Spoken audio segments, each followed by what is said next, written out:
Shalom. First and foremost, I want to give all praises, honor, and glory to Yahweh, Bahasham, Yahweh Shai, Bahasham, Rakah Kudash. Double honors to the elders and the apostles of Great Millstone, and peace and blessings to the elect. And today we're going to go into the book of 2nd Esdras, the first chapter. I had gone through 2nd Esdras from chapter 9 to 16, and I also did chapter 4.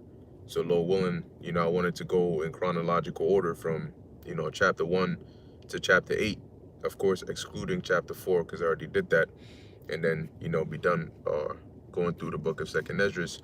So Lord willing, this lesson be edifying unto the elect. So this is the book of 2nd Esdras, chapter 1, verse 1.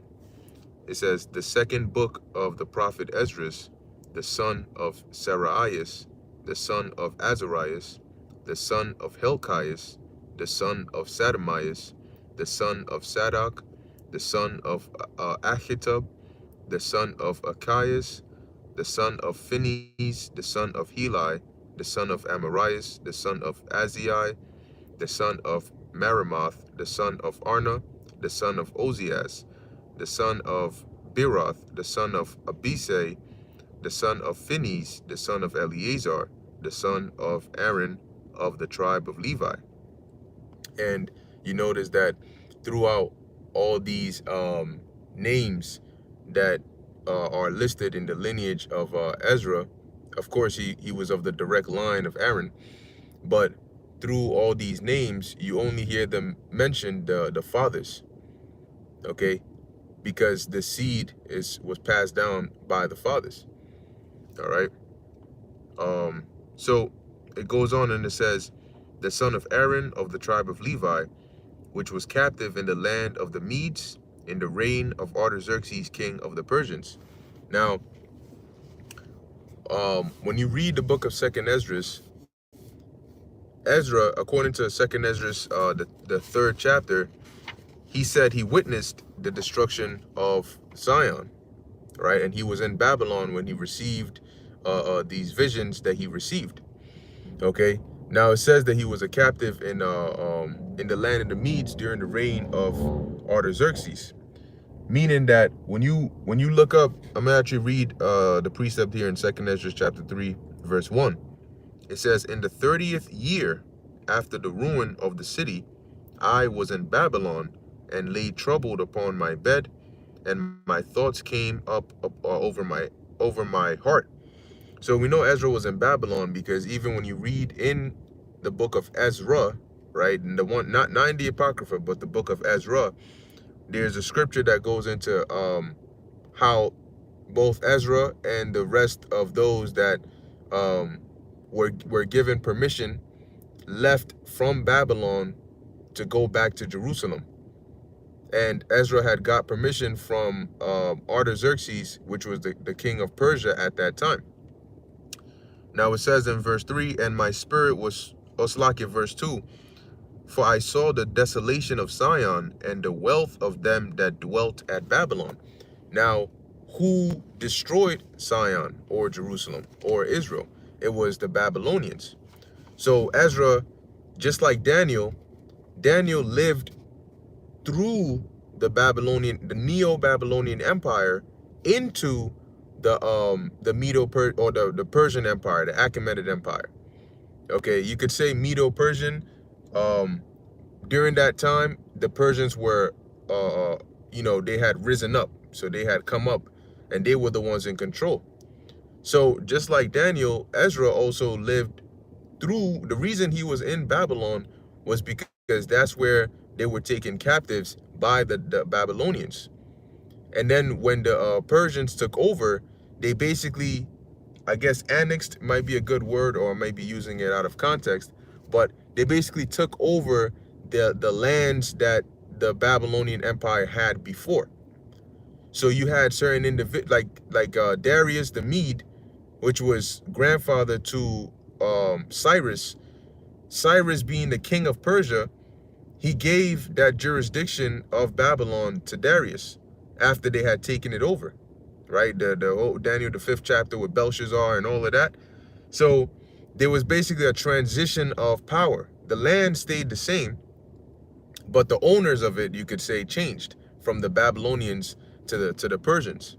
Okay, so when you go back to the book of Second Esdras chapter 1, it tells you here in the third verse that Ezra was a captive in the land of the Medes in the reign of Artaxerxes, king of the Persians, meaning that he was captive in one of the provinces or lands that was um,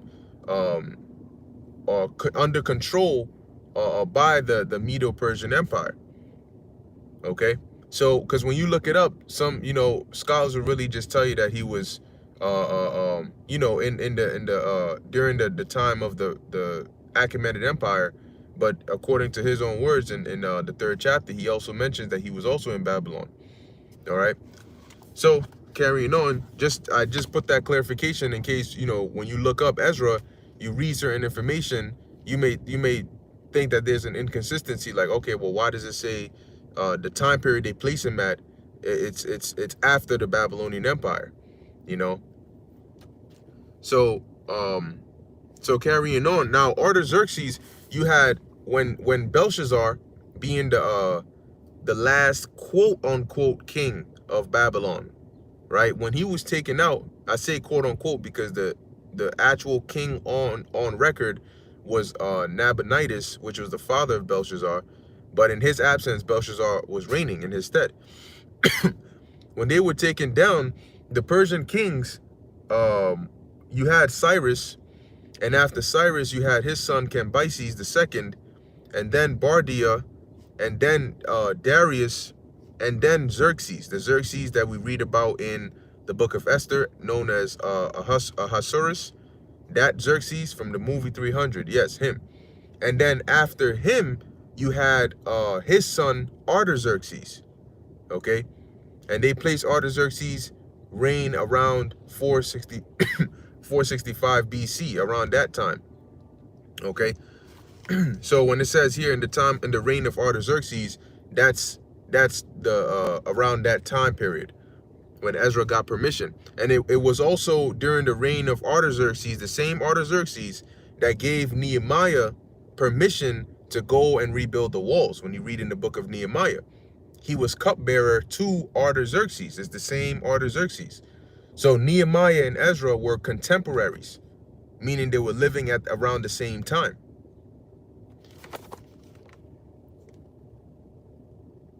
Yep, that's right. GMS Truth Be Told 144, Daniel 11 and 2. And now will I shew thee the truth.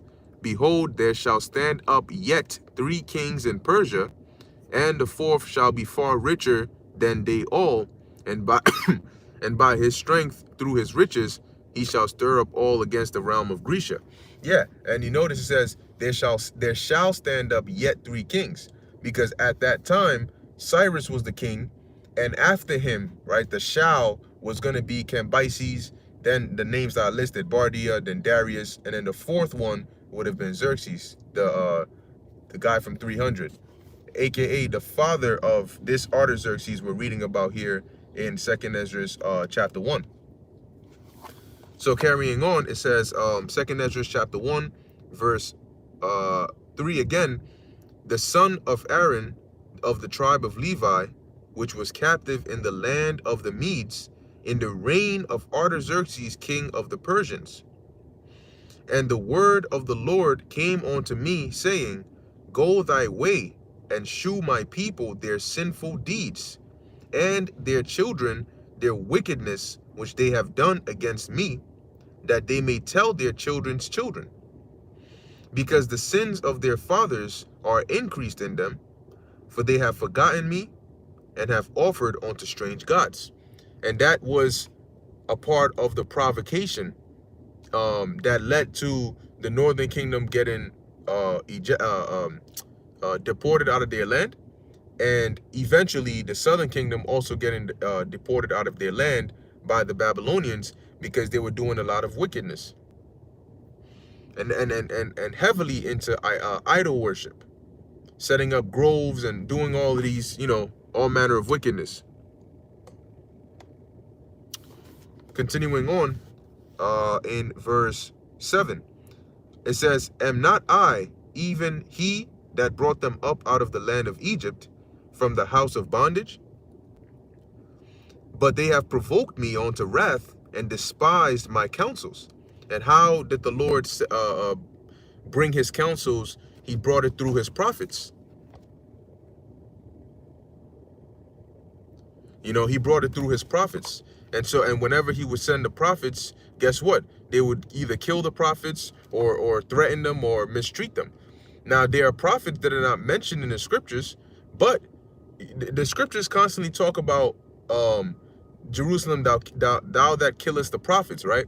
Now, when we list names of prophets that we know of, it's not the easiest thing to think off the top names of prophets that we just, you know, we hear that, you know, Israelites grabbed up and just killed, because a lot of the major prophets, the Lord protected them. But then what does that go to show you? That goes to show you that there are a lot of other prophets that weren't mentioned by name, okay, or weren't even mentioned at all for us to read about, but obviously they were still on the scene, they still existed. There are 144,000 men, teachers, prophets, and when the ones that are named in the scriptures, that's not 100. You don't hear 144,000. You hear, you know, Jeremiah, Isaiah, Ezekiel. You know, you hear these men. That doesn't equal 144,000. So what about the rest of the prophets that are not mentioned? It tells you in the Apocrypha there are some that have left a report after their name, and there are some who have been as though they had never been. Now they are, of course they existed and they're there, but you know, for the sake of how the Lord set it up, they weren't written about as like Jeremiah was written about. But guess what? There were prophets that were taken and they were killed. So it says, verse 8, pull thou off then the hair of thy head, and cast all evil upon them, for they have not been obedient unto my law, but it is a rebellious people. And pulling the hair off the head, pulling the beard out, you know, renting the garments and putting the sackcloth on, and then putting ashes and dust upon your head, that was a sign of mourning. So in essence, the Lord is saying, mourn. Verse 9, how long shall I forbear them unto whom I have done so much good? So the Lord is pissed, and he's speaking to Ezra, basically saying, hold on, am I not the one who's done all this good for them? After all this good I've done for you, and then he recalls all the things he has done, and then he says, and then you repay me with this evil. You know, like what's that about? Like, am I the one who's missing something? So it goes on to say, so the Lord, like it says in verse 9, how long shall I forbear them unto whom I have done so much good? It says, for many kings have I destroyed for their sakes. Pharaoh with his servants and all his power have I smitten down, which he did. And the Lord did it through wondrous and mighty works by the hands of Moses and Aaron, his servants. Okay. Oh.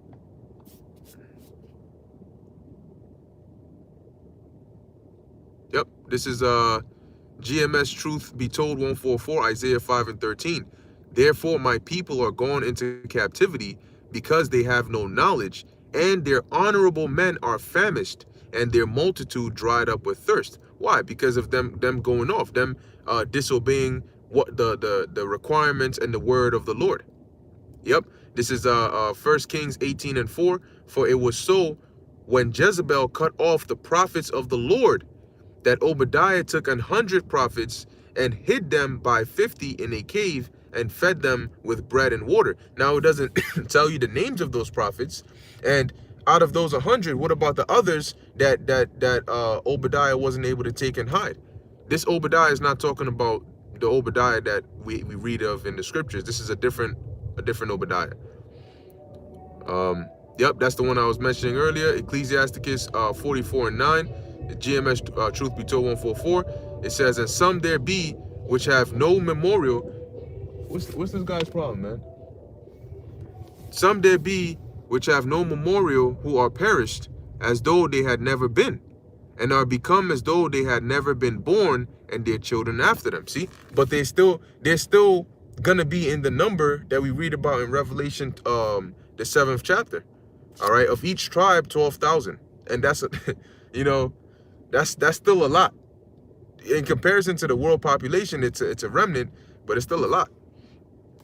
So continuing on back in Second Esdras chapter 1, verse 10, Salakia, verse 11, it says, "All the nations have I destroyed before them, and in the east I have scattered the people of 2 provinces, even of Tyrus and Sidon, and have slain all their enemies," which the Lord did, and allowed us to get that land. You know, it says here,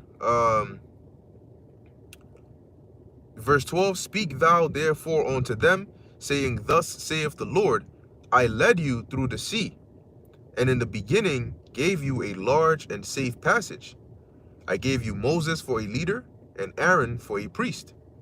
I gave you light in a pillar of fire, and great wonders have I done among you." And that light was a chariot. All right, the chariot that went before them, the chariot that was a pillar of fire and a cloud by day. It says here, verse 14, "I gave you light in a pillar of fire, and great wonders have I done among you. Yet have ye forgotten me, saith the Lord." And Israel is truly a rebellious people. They truly do have unequal ways. I mean, having been the only nation the Lord has dealt with on this level, and yet it's still not enough. I mean, the Lord, as we're going to go on down to read, he performed many miracles on our behalf to deliver us, to show us that, hey, I'm with you guys, just serve me the way that I ask of you. And yet there's still too much for Jake to do. It's crazy. Verse 15, "Thus saith the Almighty Lord, the quails were as a token for you. I gave you tents for your safeguard, nevertheless ye murmured there, and triumphed not in my name for the destruction of your enemies, but even to this day do ye yet murmur." So the Lord gave us quail. Jake had a problem. The Lord destroyed our enemies. Instead of rejoicing in the Lord, they still murmured. So basically, you can never please them. It's never enough. It says, "Where are the benefits that I have done for you? When ye were hungry and thirsty in the wilderness, did ye not cry unto me, saying, Why hast thou brought us into the wilderness to kill us? It had been better for us to have served the Egyptians than to die in this wilderness." So while they served the Egyptians, they complained. They complained that, this servage and this bondage and this hell that we're catching. And then the Lord sends a deliverer. The Lord sends Moses to come, and Aaron to deliver them out. And your prayers are now being answered. You're being delivered from the bondage you're complaining about. And in the process of being delivered, you're complaining about the deliverance, that you want to go back to the bondage. So once again, how do you even deal with a people like this? So what is it that you want? Do you want the bondage? Do you want deliverance? What is it that you want? Jake complains about the tribulation and the hell they catch here in Babylon. And then they complain about the fact that they have to repent in order to escape the hell. So there's no way you can please Jake. They're unreasonable. That is an individual that is unreasonable. You can't reason with them. It's never good enough. So the Lord is going to leave them to reason with themselves in the fire. It says, going on, 2 Esdras chapter 1, verse 17. Oh, Salakia. Verse 19. "Then had I pity upon your mournings, and gave you manna to eat. So ye did eat angels' bread." Yeah, because it was called angels' bread because it was bread that came from the heavens. It doesn't mean that the angels actually eat. Angels don't eat. It says, when ye were thirsty, and don't bring up Azariah from the book of Tobit, because it tells you in the book of Tobit that it was a vision. He made it look like he was eating, but he really wasn't. It says here, "When ye were thirsty, did I not cleave the rock, and the waters flowed out to your fill?" And when it says cleave, it means to divide, to part. a low divide. Like when you talk about a woman's cleavage, you're talking about the division between her two breasts. When she's showing cleavage, that's what you're seeing. So it says here, when you were thirsty, did I not cleave the rock, and the waters flowed out to your fill? For the heat I covered you with the leaves of the trees. I divided among you a fruitful land. And that which the Lord did, he parted the land of Canaan into 12 parts for the 12 tribes. I cast out the Canaanites, the Perizzites, and the Philistines before you. What shall I yet do more for you, saith the Lord? Thus saith the Almighty Lord, when ye were in the wilderness, in the river of the Amorites, being athirst and blaspheming my name. Yeah, they were disrespecting the name of the Lord because of because of them being thirsty. All right. And it says, I gave you not fire for your blasphemies, but cast a tree in the water and made the river sweet. Which, if I'm not mistaken, I think this was Meribah, where the waters, the bitter waters, was made sweet.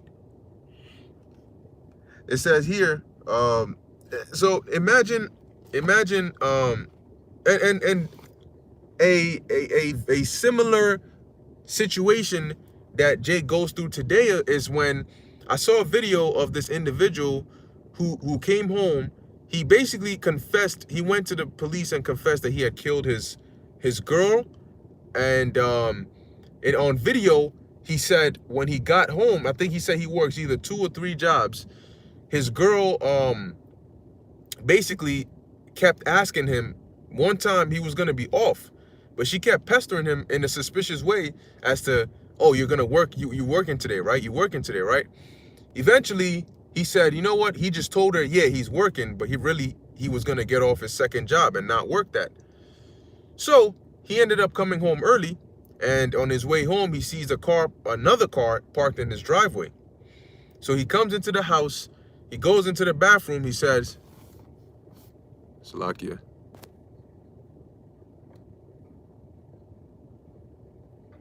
All right. He comes into the bathroom and he basically sees another man naked, and he sees petals and candles and shit, and he sees his woman. If I remember correctly, his woman was sitting on the sink. Other dude was performing oral activity on her, and out of anger, I think he said he hit her in the head with a hammer, killed her and the other dude. And he said he was gonna go chop her body up and then go down and report himself. Now, in the video, he was a part of what he was saying, which is why I'm bringing up this example, is that he was saying, I did everything for this woman when she was from whatever age, I think he said 20 or 19, paid for her school, took care of her, provided her whatever she needed. He's working damn near 2 to 3 jobs, working his ass off to make sure that she is good, that she is not in need of anything. If she needed anything, he would do the best in his power to provide it for her. So he couldn't understand why, after doing everything for her, she turned around and went and committed adultery. She went and stepped out on him.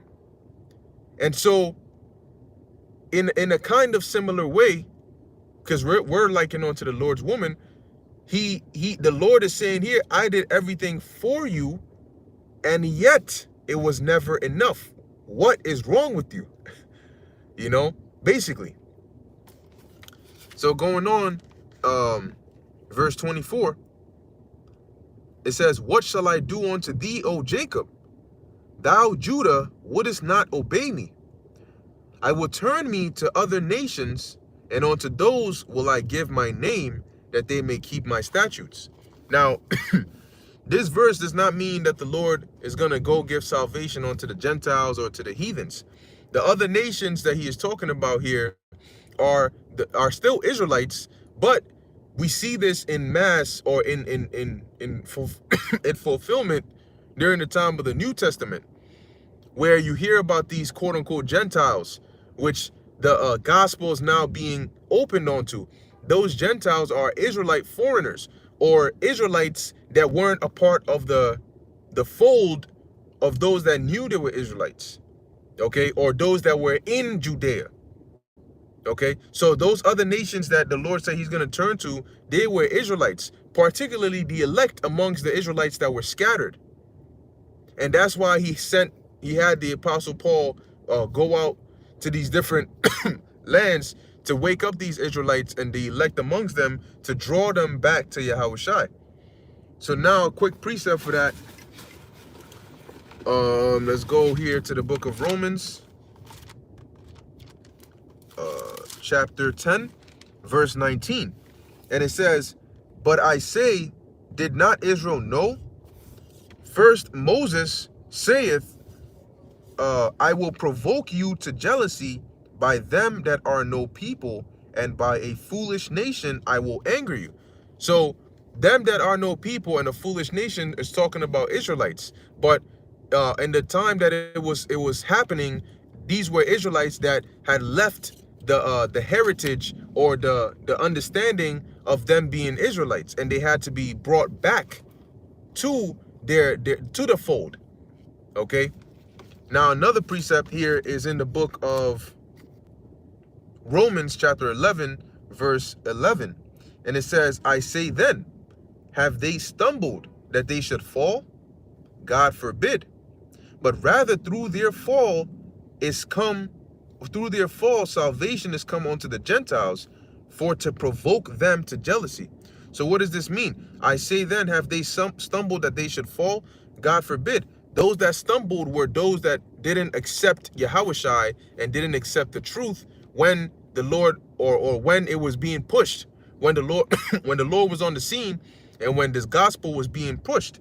And a lot of them were those that knew they were Israelites, that were in Judea, that had knowledge of the laws, statutes, and commandments, and all of that. It says, "But rather through their fall, salvation has come on to the Gentiles," because then was the gospel spread and preached outside to the Israelites that were dwelling in these other lands. So when it says Gentiles here, these are talking about Israelite foreigners or Israelites that were in Rome, or Israelites that were practicing Greek customs. Okay? And salvation was brought onto them because you still had the elect that were amongst them. And when they heard this word, regardless of what they were doing before, they repented and they came back to this word. And as it says, salvation through their fall, through the disability for certain Israelites to accept the truth, salvation came on to the Gentiles. So the gospel was preached to those that didn't know they were Israelites, but they were Israelites, for to provoke them to jealousy. And that's what happened. When they saw that the apostles were teaching, Cornelius is a perfect example. When Peter went to Cornelius and that whole situation happened, when he came back, they were ready to rip him in half. But he had to tell him, "Yo, chill out, hold on. Let me explain what happened before you start trying to get all crazy." Okay? So going back to the book of Second Esdras, chapter 1, verse 24, it says, "What shall I do unto thee, O Jacob? Thou Judah wouldest not obey me. I will turn me to other nations." These are Israelites, like the same thing we read in Romans 11. Because the Lord is not going to go to actual heathens and give them his name and they're going to praise him and worship him. That's not going to happen. So whenever you come across a scripture that sounds like it says nations, or it says Gentiles, but then is referring to salvation, or is referring to them repenting and believing, then you know that it's referring to Israelites. They're just being called another nation or Gentiles. So it says, yep, "To other nations and unto those will I give my name, that they may keep my statutes. Seeing ye have forsaken me, I will forsake you also. When ye desire me to be gracious unto you, I will have no mercy upon you."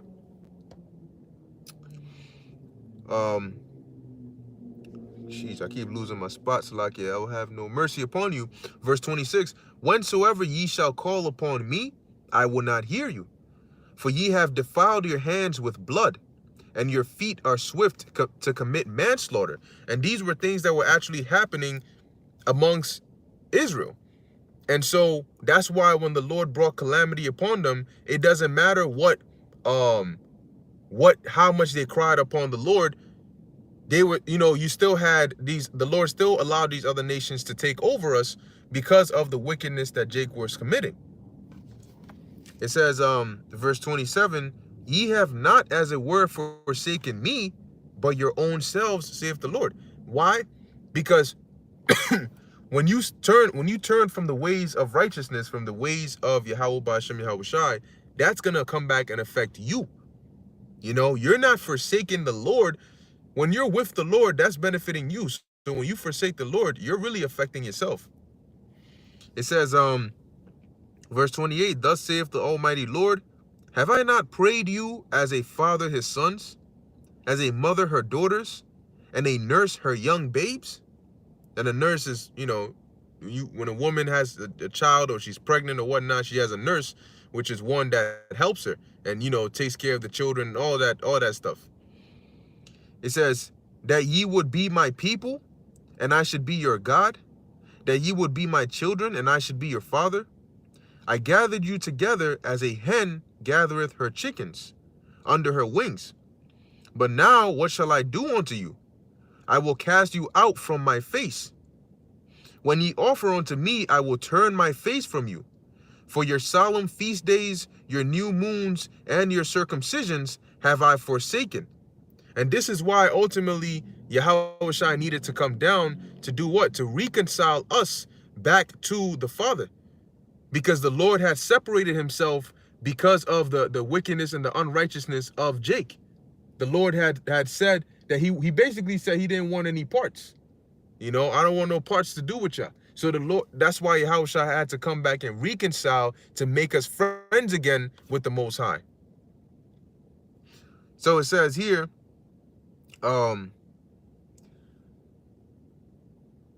verse 32, I sent unto you my servants the prophets, whom ye have taken and slain, and torn their bodies in pieces, whose blood I will require of your hands, saith the Lord. And the Lord is gonna, and that's why, guess what? Even the judgments that Jake suffered and will suffer today, a part of that is gonna be for the blood of the prophets that they slew. Jake slew Yahweh Shai by condemning him to death, even when Pontius Pilate said, no, I'll let him go. They said, no, let Barabbas go. But this man, you gotta slay him. And then they said, let his blood be upon us and our children's children. And Yahweh Shai was a prophet. He was the prophet. So it says here, verse 33, thus saith the Almighty Lord, your house is desolate. I will cast you out as the wind doth stubble. Yeah. So what happens when there's ashes or remains? When the wind blows, it gets carried off and just sent away in the air somewhere. It says here, your house and your children shall not be fruitful, for they have despised my commandment and done the thing that is evil before me. Your houses will I give to a people that shall come, which shall not, which shall come, which not having heard of me, yet shall believe me, to whom I have showed no signs, yet they shall do that I have commanded them. Yeah, so this is talking about the Israelites that, like we read of in the book of Romans, okay, that we're going to come back to the fold that had been separated, but it's really talking about the elect. So it goes on, it says, all right, so it says here, verse 36, they have seen no prophets, yet they shall call their sins to remembrance and acknowledge them. I take to witness the grace of the people to come, whose little ones rejoice in gladness, and though they have not seen me with bodily eyes, yet in spirit they believe the thing I say, which is ultimately the elect. And now, brother, behold what glory, and see the people that cometh from the east, unto whom I will give for leaders Abraham and Isaac and Jacob and Oseas, which is Hosea, Amos and Micaias, which is Micah, Joel, Abdias, which is Obadiah, and Jonas, which is Jonah, Nahum and Habakkuk, which is Habakkuk, Sophonius or Zephaniah, Aggeus or Haggai, Zachary or Zechariah, and Malachi or Malachi, which is called also an angel of the Lord. And when it says an angel of the Lord, it's really, it just is going into the meaning of the name Malachi. Malachi in the Hebrew is Malaachya, which is my servant or my messenger, something along those lines. When you look up the word angel, it's Malach. And when you look up, which sounds like Malak, which is king. But when you look up in the blue letter, you'll see for angel, you'll have an extra ah in there, which makes the sound Malach. And then you'll have for king, you'll just have Malak. All right, which the la and the ka get joined together, so it's just Malak. But when it says which is the angel before the Lord, it's just going into the name Malachi. All right, nothing extra to be confused about. But yeah, that's pretty much it on Second Esdras, the first chapter. You know, is going into basically the Lord talking to Ezra and recalling all the good he has done for Israel, and how even for all that good he has done for Israel, they're still unappreciative, and they're still partaking of these wicked deeds and wicked acts, and because of that they're punished. All right. So yeah, that was pretty much it. Thawada for the precepts, Thawada for tuning in, and Lord willing, you were edified. In closing, I want to give all praises, honor, and glory to Yahweh, Bahasham, Yahweh Shai, Bahasham, Rakak Wadash. Until next time, Shalom.